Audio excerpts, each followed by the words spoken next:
INEOS in disagreement over Erik ten Hag's future. Bruno Fernandes apparently wanting a new contract to stay at Manchester United. And Chelsea looks set to trigger Michael Olise's release clause. These are some of the stories we will be discussing on this evening's show. But before we get into that, please do me a small favour. Smash a like on today's video. Let's try and see 200 likes on this evening's show. And if this is your first time watching, please do subscribe to the channel as well. I will be live throughout the whole of the transfer window. I'll have a video for you in the morning, a video for you in the evening, and if anything breaks during the day, I always do go live as well. So if you want to keep up to date with all of your latest Manchester United transfer news and talk, make sure you subscribe here on Daily Red Devil. Right, so much to get into on the show this morning, and I just want to start off with what I think is a bit of a funny story, to be honest, and it's about Man City. And you're probably thinking, why are we talking about this? But, you know, we're all football fans here, and I think there is some relevance to this. And obviously, Man City have 115 charges against them, don't they? We all know that. We're all waiting for a verdict. We're all desperately trying to understand why it's taken 2 years and nothing's happened. Now, the headline this evening is that apparently Man City are now taking legal action against the Premier League. It says Man City taking legal action against the Premier League. I mean, it's absolutely mad. So Man City are upset that apparently the Premier League have changed the rules, so sponsors can't put money into their own club. So one of the allegations against Man City is that they effectively took sponsorship deals from their owners who have their own companies. Does that make sense? And the Premier League have recently banned that from happening. Or if they've not banned it completely, they've just said that it has to be monitored by like an independent body. Whereas, you know, Man City in the past were saying they were making the most money out of any club in the world from sponsorship. But yet, you know, their revenue from match day, their revenue from shirt sales was like a drop in the ocean compared to the Real Madrid, to the Barcelona. So apparently Man City are trying to sue the Premier League. So I thought I'd just throw that in for a bit of a laugh because, you know, it's an absolute joke, isn't it? But anyway, let's move on from that. Right, let's talk about Man United because that's what we're effectively here to do today, isn't it? So let's start the show off by talking about Bruno Fernandes. Anybody who's watching the show live, you can get involved in the poll. There's a poll set up right now. Anybody who's watching the video back on repeat, you can get involved in the comment section. And the question is simple. I'll explain all of the context to everything in a minute, but the question is simple. Do you think Bruno Fernandes deserves a 350k a week contract? He's currently on 250k a week. He's got 2 years left of his deal, and apparently if he's going to stay at Man United, he wants a new contract at 350k a week. So in the comment section, you either write Bruno stay or Bruno go, and this is in relation to whether we should give him a new contract. So let's bring you all of the news of how we've got to this point. So the headline is this: Bruno Fernandes is now pushing for a new contract at Manchester United.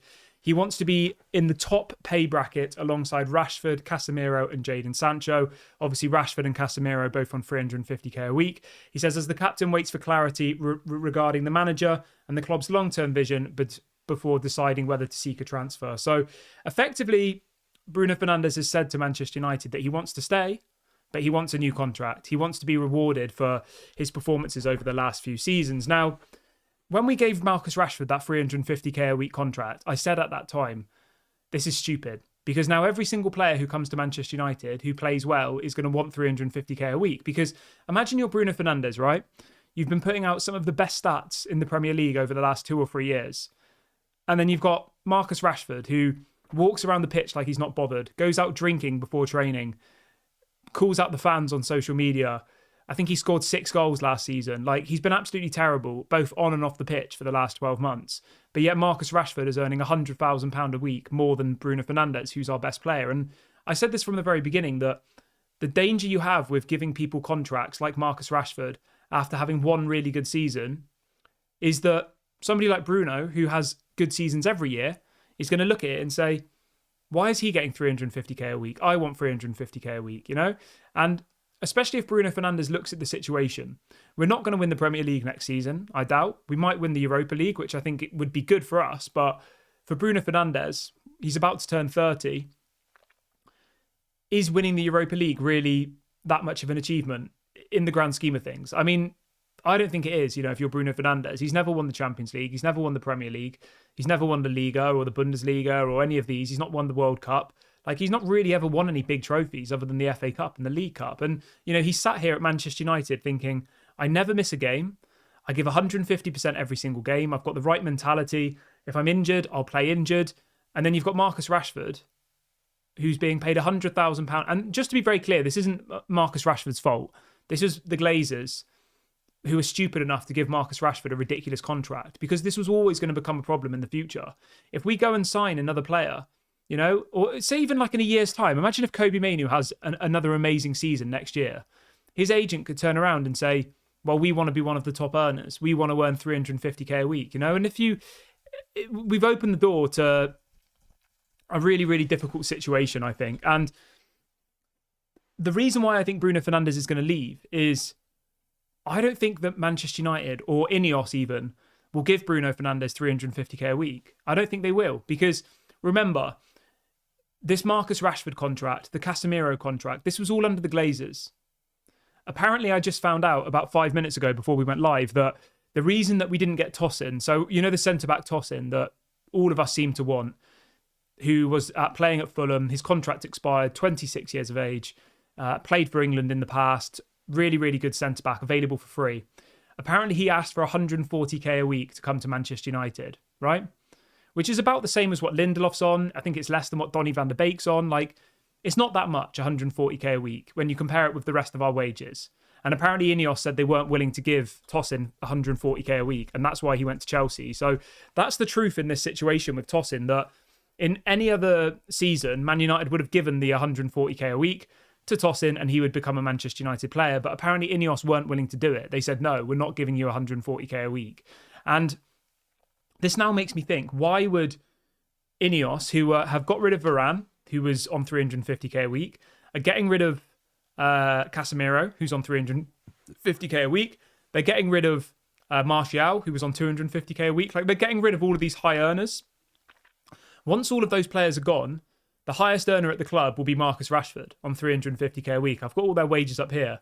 The next highest will be Mason Mount on 250, and then the next will be Bruno on 250. So by the end of this transfer window, all of the players, there'll only be one person on over 300k a week, and that will be Marcus Rashford. All the others will have gone. Casemiro will have gone. Varane will have gone. And Martial will have gone.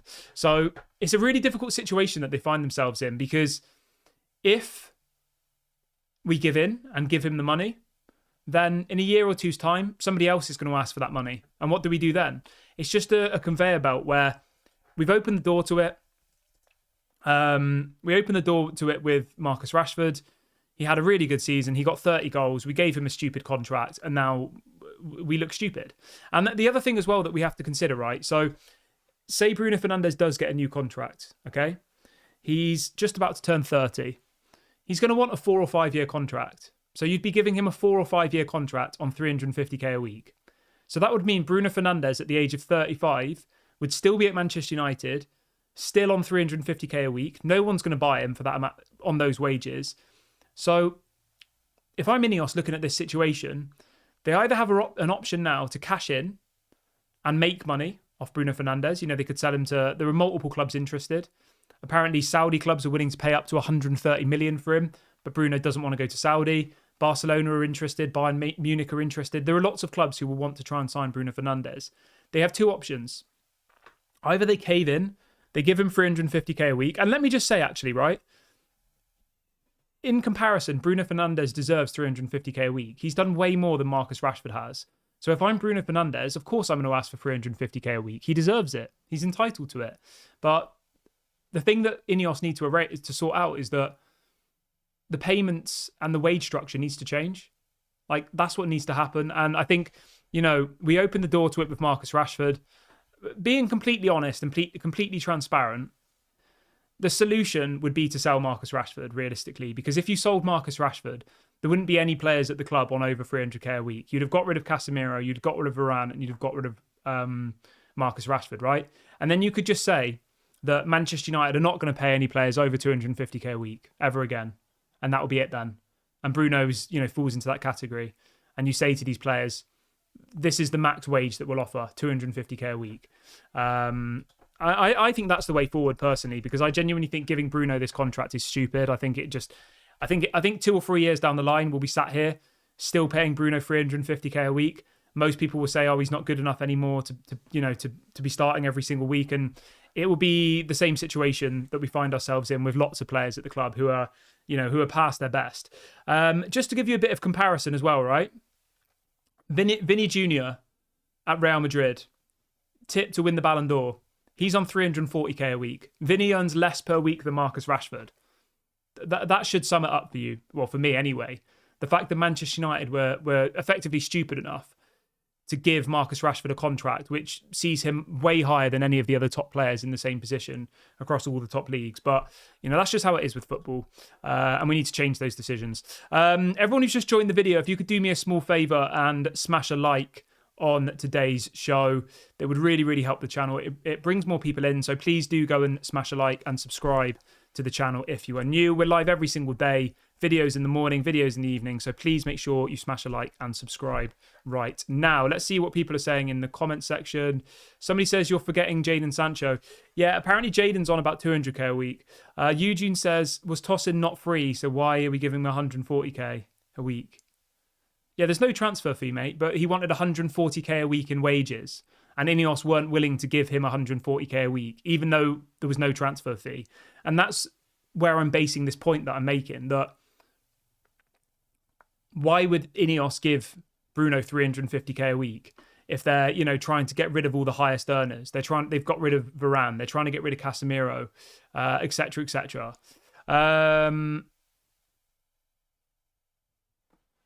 Chris says the Premier League earns more money than La Liga. Real Madrid make more money than Manchester United, mate. Go and look at the books. Let's have a look quickly. Let's have a look. Manchester United revenue 2023. Let's have a look. So Manchester United's revenue compared to Real Madrid revenue 2023. So Real Madrid's revenue for 2023 was 897 million. Manchester United's was 823 million. So Real Madrid make more money than Manchester United. So to say that La Liga clubs make less money and that's why they're paying Vinny less than Rashford doesn't make sense, because they make more money than we do. Yes, Premier League clubs are richer, but Real Madrid win the Champions League. They win, they win lots of trophies, whereas Man United win. I mean, we just won the FA Cup, but we don't win any of the big trophies, do we? Fred says, doesn't he have an extension in his contract as well? Yeah, that's the other thing which is stupid with this whole story. He's got 2 years left of his deal, right? And there's also an option for a third year. So he could have a 3-year contract effectively. And just to be clear as well, right? He wants a new contract, but he also wants to be sold on the project. So he also wants to be told who the manager is going to be, what the play style is going to be, what players are coming in. So even if we offer him 350k a week, he might still turn around and say, I don't like the manager that's coming in. I'm not excited about the players. So it's not like he's saying, give me the money or I'll leave. He's saying, give me the money, plus tell me what it is the plan is, and then I'll decide if I want to stay or not. So it's a really, really difficult one. Yeah, really, really difficult. Right, anyway, let's move on from Bruno Fernandes. Obviously, you can let me know in the comment section what you would do with him. I personally, I think that we need to sort out our wage bill. I think it's one of the biggest problems at the club. And I honestly think that we'd be shooting ourselves in the foot if we continue to give players contracts over 300k a week. Rashford should never have got 350k a week. That was stupid. And I think that we need to learn from that mistake. Like, what happens if Bruno Fernandes has a really bad season next year? Which could happen, you know? He's been unbelievable for us since he joined. He has. There's no doubt about it. But, you know, what happens if he has a really bad season next year, just after we give him 350k a week? And then everybody's like, why the hell did we do that? I think if INEOS really want to stamp their authority, they need to draw a line in the sand and say, you know, no players at this club are going to earn over 250k a week, which is still a ridiculous amount of money. You know, 250k a week. What's that a year? About 20 million a year. Like, it's crazy, crazy money. I mean, if you compare it with Arsenal, right? Arsenal finished second in the Premier League. Yeah? Martin Odegaard earns 240k a week. Declan Rice earns 240k a week. Arsenal's highest earning player is on 240k a week. Bukayo Saka is on less than 200k a week. Saliba's on less than 200k a week. Martinelli's on 180k a week. Like, Martinelli earns half the amount that Rashford earns. Saka earns nearly half the amount Rashford earns. And you can see where the problem is here. There's a team who are performing at a higher level, finished second in the Premier League in 2 consecutive seasons, and their top earners are earning half of what our top earners are. And the only way to resolve that is to stamp your foot down and say no. Because otherwise it's just going to keep going on and on and on and on, and it's just going to become tedious. And we're going to be talking about this in 5 years. But yeah, let me know what you guys think. Yeah, somebody in the comment section is saying Brandon Williams is on £80,000 a week. I mean, let that sink in for a minute. Brandon Williams. When was the last time you saw Brandon Williams in a Manchester United shirt? And we're paying him £80,000 a week. And I think the thing we all have to remember is, right, obviously we love Bruno Fernandes. He's one of my favourite players. He's our best player. But to see change and to see an improvement, we have to make sacrifices. We have to make tough decisions. And I think that creating this wage bill, this strict wage bill, is one of those. You know, there is this clear discrepancy in our wages. There's loads of people on around 150, 200. That's fine. And then there's that big jump from 150 up to the 300, 350 mark, the Casemiros, the Varanes, the Rashfords. And that's the area that needs to change. And from a financial perspective as well, like if we say did get rid of the top 4 earners, Casemiro, Varane, Martial, and maybe Rashford, you'd be saving, I'm just going to work it out off the top of my head here, you'd be saving about £70 million a year in wages. Let that sink in. 4 players. Varane's gone. That is 18 million a year in wages. Martial's gone. That's 13 million a year in wages. Combined, £31 million a year for Varane and Martial together. 31 million.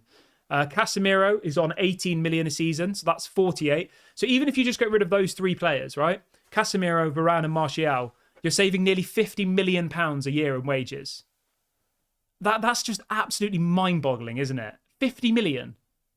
And you can see why Manchester United are in the problem we are, that you're giving 3 players £50 million a year combined in wages. Varane's injured 50% of the time. Martial's injured 100% of the time. And Casemiro looks like he should be playing in a charity match. Like, that's not being disrespectful. He's one of the best CDMs in world football, but not anymore. He's not at that level. And we've rewarded those players who are either unfit, injury prone, or don't have the right attitude. And that's where we need to change. So, do I think Bruno Fernandes is a world-class player? I do. I think he genuinely is. But I think we really need to draw a line in the sand here. But let me know what you guys think. Everyone who's just joined, we've got over 500 people watching the show this evening, which is absolutely incredible. Let's try and see 200 likes on today's video. If everybody smashes a like right now, we will hit that target. And make sure you subscribe to the channel as well. Bottom right-hand corner. I'm going to be live throughout the whole transfer window, guys. I have shows in the morning, shows in the evening, and whenever anything breaks, I go live as well. So make sure you subscribe here on Daily Red Devil. Obviously keep getting your thoughts in about Bruno Fernandes. We're going to move over to talk about Benjamin Sesko because there's a story that just broke a couple of hours ago. And the headline is this, that apparently Manchester United are expected to go in for Benjamin Sesko this summer. Arsenal, Chelsea and PSG are also in the race to sign Benjamin Sesko. It's going to be a very, very difficult deal to do Benjamin Sesko. He has a release clause, which makes it somewhat easier. But you've got Arsenal with Champions League football, you've got PSG with Champions League football, and you've got Chelsea who will probably offer stupid wages. So it's going to be incredibly difficult for us to convince Benjamin Sesko to come to Manchester United, I think, because if he looks at Arsenal, he knows that he's going to be the starting striker because they don't have any strikers really. They've got Gabriel Jesus, who's, let's be honest, not that great. Chelsea, the same. They don't really have any strikers other than Jackson. And PSG, I think PSG have got quite a lot of options. They've got obviously Kolo Muani, Gonzalo Ramos, and obviously we've got Rasmus Højlund. I would love to see Benjamin Sesko. I think he's a quality player. I would love to see him at Manchester United. 20 years of age, absolutely lighting up the Bundesliga last season. For only £50 million, I think it would be an absolutely incredible bit of business. I mean, just to go back to what I was saying before, right? Let that sink in for a minute, right? Letting go of Varane, Casemiro and Martial would save you £50 million per year. You could go and spend that on Benjamin Sesko, a 20-year-old who could be at the club for 10 years, scoring you goals every single season, versus Casemiro, whose legs are gone, Varane, who is world-class but can barely play 50% of the games, and Martial, who's literally just spends his whole time in the injury room, like doesn't play. So yeah, it's crazy when you break it all down like that. Let's see what else people are saying in the comments today. Kay says Bruno is on a different level. Wages are also a function of where you work. Richer companies pay more. INEOS will figure it out. Won't be surprised if Arsenal pay more against earnings. I hear what you're saying, mate. I do, but I think one of the things that United fans have complained about for the last 2 or 3 years is the wages, is overpaying on player wages, overpaying on fees, blah, blah, blah. Like, that's been a big problem for Manchester United. And I think that if we just continue handing out these stupid contracts, then how does that make INEOS any better than the Glazers? Because we've all complained about the Glazers for the last 10 years. So if we start applauding them for giving people massive contracts when they've already got 3 years left of their deal. If Bruno had 6 months left of his contract, right, and he said, I want 350k a week or I'm going to go as a free agent, then obviously you give him the 350k a week, obviously, because otherwise you're losing that player and you're losing the value that that player has. But he's got 3 years left of his contract. He's already on 250k a week. And he's asking for 100k a week, or he's asking to be the top earner at the club, which would put him around 350k a week. And just to summarise as well, Bruno Fernandes deserves to be the highest earner at Manchester United. So if I'm Bruno Fernandes, I'm not criticising you in the slightest. I think you are more than deserving of the money you're asking for. I just think that the problem lies that in the past we've rewarded players like Rashford who have one good season and then a poor season and then another okay season. We give them stupid money and then we regret it. So that's my point here. Yeah, let's have a look. Somebody else is saying, for what Bruno has done, he deserves it. Mate, you're 100% correct. He does deserve it. But the only reason he deserves that type of money is because we already pay someone else that type of money. Does that make sense? Bruno Fernandes is a better footballer than Marcus Rashford. Bruno Fernandes has done more for Manchester United in the last 5 years than Marcus Rashford has. Therefore, Bruno Fernandes deserves to earn more than Marcus Rashford. But the point I'm trying to make here is giving Marcus Rashford 350k a week was stupid. And do we continue those same mistakes? Or do we say, no, we're not going to pay anyone over 300k a week, draw a line in the sand, and then that's it? That's what I would do anyway, but that's just my opinion. Obviously, you can let me know what you want to do in the comment section below. Keeping on the topic of transfers, we can confirm that Omari Forson has left Manchester United. He was trying to get a new contract. I think was asking for quite a lot of money. His contract was expires, I think, next week. And Manchester United haven't been able to agree a new deal with him. So Omari Forson will be leaving Manchester United next week. This has been confirmed by Fabrizio Romano.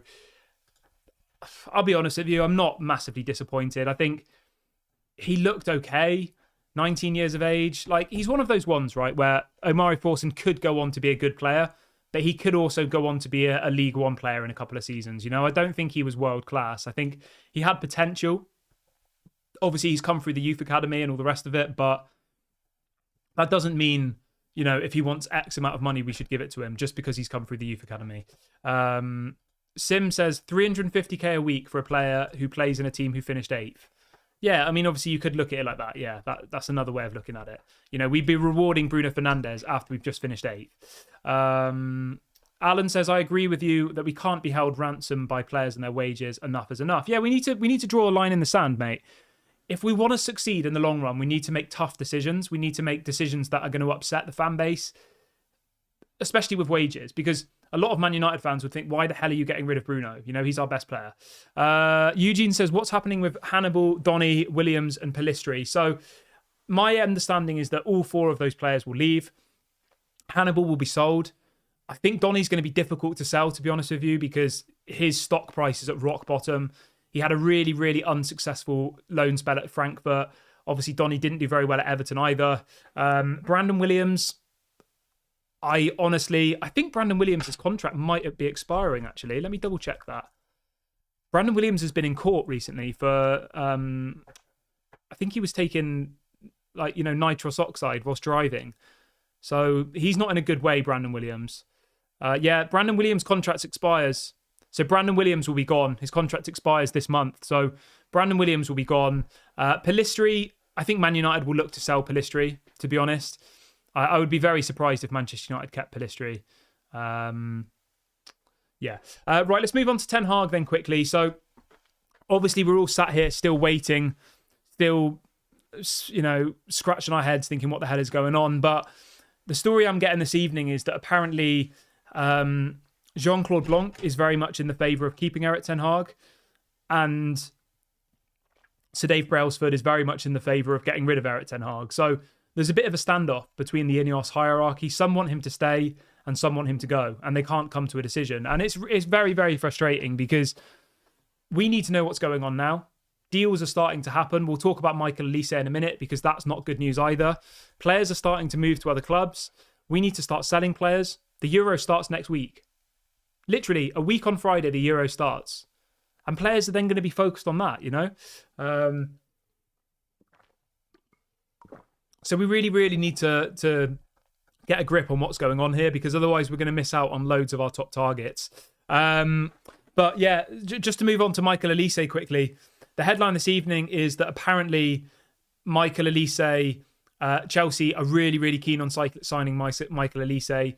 And apparently they are willing to trigger his release clause, which is believed to be about £60 million. So if we don't move fast for Olise, he'll go to Chelsea. Obviously, they've already signed Tosin, which was a player we wanted, but apparently couldn't agree on wages. So Man United really, really need to get themselves into gear, because otherwise, before you know it, the Euros will start. Players will be like, I'm focusing on the Euros. I don't want to talk about my future. And then literally, right, the Euros goes on for a month. And then our first preseason game is about a week after the Euros finishes. So we've got to get ourselves really, really sorted in the next couple of weeks. But yeah, let's see what else people are saying in the comment section. Billy says, I love Bruno, Kieran, but the club can't be held to ransom. Sell him and buy João Neves. He's a younger profile. Yeah. Somebody else says, Bruno stands out because most of the squad are mediocre. It's a low bar being set. I wouldn't shed a tear if we sold him. I honestly think, right, I've said this earlier on in the video, but I'll say it one more time. Like, I think for Man United to get back to where we need to be, there needs to be a lot of change. There needs to be a lot of suffering. And I think part of that suffering is getting rid of some of our quote-unquote big players, like the Rashfords, the Brunos. I think we really, really need to start fresh. We need a fresh culture. We need young players, hungry players, players coming in on lower wages who can work their way up. I think at the moment, everyone's too comfortable. You've got people like Anthony on 200k a week. You've got Rashford on 350k a week. Mason Mount on 250k a week, etc., etc. And I think the really, really important thing here is that we have a culture reset where we start fresh. And part of that, to form success, is going to be hard times, is going to be suffering, is going to be difficult decisions. And I know Bruno Fernandes is one of our shining players. He's one of our best players. But even with Bruno Fernandes, we're not going to win the Premier League. So is it not better in some ways to cash in on some of these players, sort out our financial issues, get us in a better place in relation to profit and sustainability, and make it so year on year we can slowly build the team each year and get better and buy more young players and implement them into the squad, etc. I personally think that's better. I think, but that's just my opinion. And I think I'm looking at this in more of a long-term view, that at the moment, we're not challenging for anything. So I don't think any player should be unsellable. Obviously like Garnacho and Mainu and Højlund, like they're all young players, but any of the more senior players, I don't think any of them are unsellable, in my opinion. Because if a big enough bid comes in, we're in such a mess financially that we would have to consider it. But let me know what you guys think. I'm going to wrap the video up here, guys. I will be back live at 11 a.m. It might be slightly earlier tomorrow, actually. It might be about 10:30 because I've got some stuff I need to do. But I will be live tomorrow morning. I hope everyone has a lovely evening, whatever you're doing. Please do smash a like on the video before you go. It really, really does help the channel. It helps to bring more people in and will allow me to do bigger and better things in the future. Please subscribe as well. This has been Daily Red Devil. Have a lovely day, evening, morning. I'll speak to you all tomorrow.